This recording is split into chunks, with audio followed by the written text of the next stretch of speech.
حضرت علی رضی اللہ تعالیٰ عنہ کے قاتل کا بھیانک اور دردناک انجام۔ ایک تاریخی روایت میں لکھا ہے کہ ایک صاحب کہنے لگے، میں اللہ کی عبادت تو کرتا تھا لیکن اللہ کی قدرت پر جتنا یقین ہونا چاہیے تھا مجھے اتنا نہیں تھا۔ میں قبرستان میں بیٹھا، ایک شتر مرغ جیسا بڑا جانور آیا اور وہ قے کرنے لگا، الٹی کرنے لگا، چھوٹے چھوٹے اعضاؤں کے ٹکڑے نکلتے جا رہے تھے اس کے منہ سے۔ جب اس نے ساری قے کر ڈالی تو پہلے سر بن گیا، پھر سینہ بنا، پھر بازو بن گئے، پھر ٹانگیں بنی، پورا آدمی بن گیا۔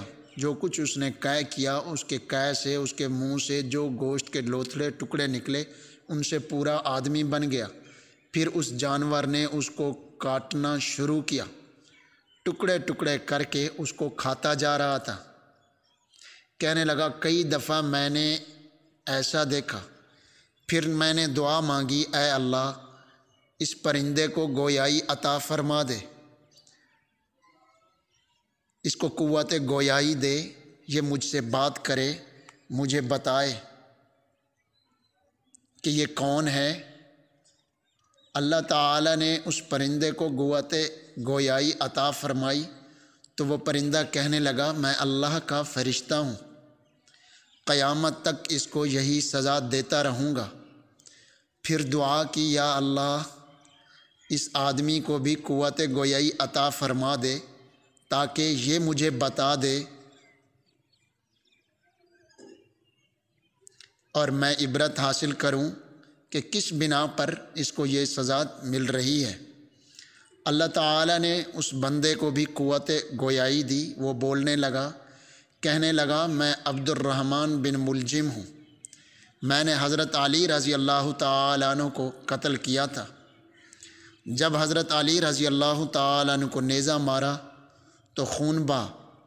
حضرت علی رضی اللہ تعالیٰ عنہ نے فرمایا، فزت ورب الکعبہ، رب کعبہ کی قسم میں کامیاب ہو گیا۔